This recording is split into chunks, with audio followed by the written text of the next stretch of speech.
The family of a murdered couple says they have concerns that the man found not criminally responsible for their deaths is being let out into the community. Good evening, everyone. I'm Brian Yacono. And I'm Amanda Hill. That man is Patrick Maher. He killed his landlords in Turner back in 2021. Last year, he was sentenced to the Riverview Psychiatric Center in Augusta to undergo mental health treatment and rehabilitation. As part of that rehab, he is allowed to leave Riverview for a few hours, a privilege he asked for and received.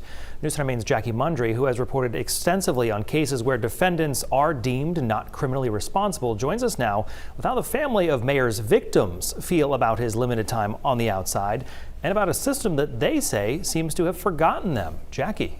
Hey guys, Patrick Maher is officially allowed outside the campus of Riverview. There are rules. He has to be accompanied by 2 staff members and he can't go anywhere beyond a 10-mile radius of the facility.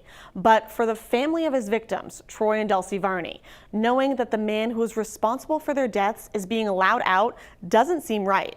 One of them, their daughter, Shelby Varney, who was there the night Maher killed her parents.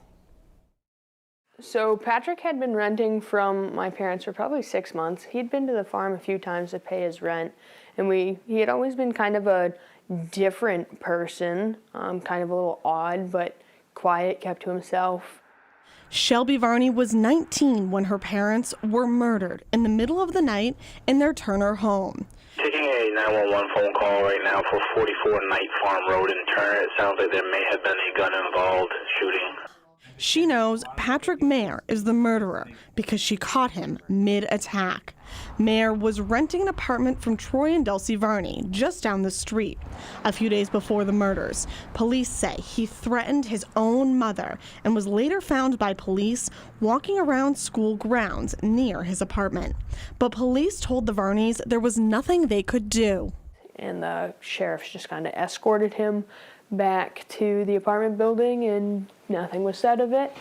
Other tenants in the apartment building were scared, so the Varney family tried to help. My parents were taking some of the tenants from the apartment building to our house. I cooked them spaghetti, and we offered for people to stay at the farmhouse, and they're like, oh, no, I think we're okay. We'll go back home. And so my dad helped everyone put furniture in front of their doors and just to try to provide some safety for them. Shelby says her dad talked to officers just hours before he and his wife were murdered. My dad's last words to the police chief, he pointed right at him and he says, if you're not going to take him tonight, if something happens, it's on you. New information states that the subject is also there. It seems like he may be injured as well. Just a few hours later, at 1:42, the morning of February 12th, 2021, the first 911 call went out. I woke up to the sound of my mom screaming a couple times and then the gunshot. Shelby and her boyfriend Christian were living in the apartment upstairs. They jumped out of bed and ran downstairs. At that point, Maher had already stabbed both her parents. Shelby says her mom handed her the phone and told her to talk to 911 before going unconscious. She later found out her mom was bleeding internally while her dad was wrestling Maher to the ground. He was bleeding out. My dad was face down, so he kind of flopped into some of his own blood. And Patrick thought that it was hilarious. As her dad dropped to the ground, her boyfriend Christian grabbed Maher and held him down until police got there. Troy and Dulcie were rushed to the hospital, and Shelby and Christian were taken to Turner Fire and Rescue to give statements. That's when Shelby got the news that her parents didn't make it. What does it feel like to know that, they almost saw this coming and nothing was done before? It hurts. Maher was arrested and charged with both homicides. A year later, there was no trial, just a sentencing. Maher was found not criminally responsible. 2 of the most caring and hardworking, thoughtful people in our lives were brutally killed by someone they tried to help. When someone is found not criminally responsible, the court proceedings do not end at sentencing. The perpetrator, who is now a patient, is allowed to petition for privileges every 6 months, which means families like the Varneys end up back in court every 6 months.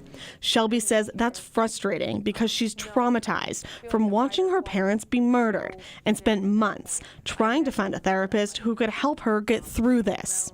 To pay for therapy out of pocket every single week at full price is ridiculous, because our tax-paying dollars pay for every single thing that Patrick has to do.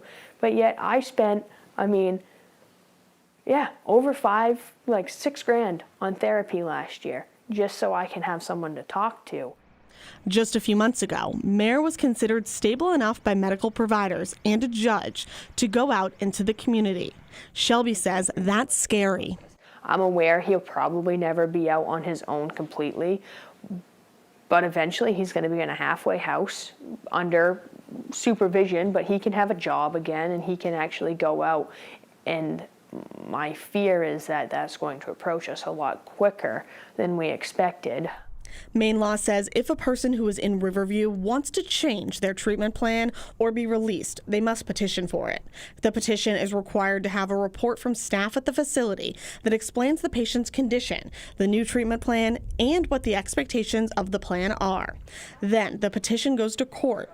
A judge hears testimony from healthcare workers, and the family, in this case the Varneys, have a chance to share their concerns. If a mental health professional says this person is stable enough, though, the judge almost always allows it. The way I kind of view it now is it's like Patrick's protected. He's like a little delicate egg in the medical professionals world in mental health. But then once he's passed all these check marks and completed all of their rehabilitation steps, then he's got a clean slate. And I feel like if you are criminally responsible, you wear it the rest of your life. This story may have made you a bit uncomfortable, and you're probably asking yourself, how was someone who killed 2 people allowed out into the community? I spoke with Senator Jeff Timberlake, whose district includes Turner. Last legislative session, Timberlake proposed LD 1728, which would have implemented a cooling off period for people like Maher, who the community found dangerous. Such a person would not be arrested or committed, just brought into custody to cool off for a bit. That bill died in the Judiciary Committee, but Timberlake says he's not stopping there. What we're running into is all the special interest groups around the state keep running into defending the rights of these people. And I don't want to deny them any rights. I'm not trying to deny anybody any rights, but Troy and Dulcie and them, they deserve rights too. And at some point in time, we need to answer this. Timberlake, who called Troy and Dulcie pillars in their community when he introduced this bill last year, says he's been meeting with mental health groups trying to find a solution so people like Maher aren't allowed out into the community this soon after a crime. As far as Shelby, losing both her parents was something she never expected to happen at just 19 years old, but she's making the best of her situation and has not only taken over her family's farm, but she's expanding it. We have a longer version of this story on our website and mobile app. I think you can see the QR code there, and Shelby is going to share what she's been working on. Guys. Strong kid for sure. Jackie, thank you for sharing that story.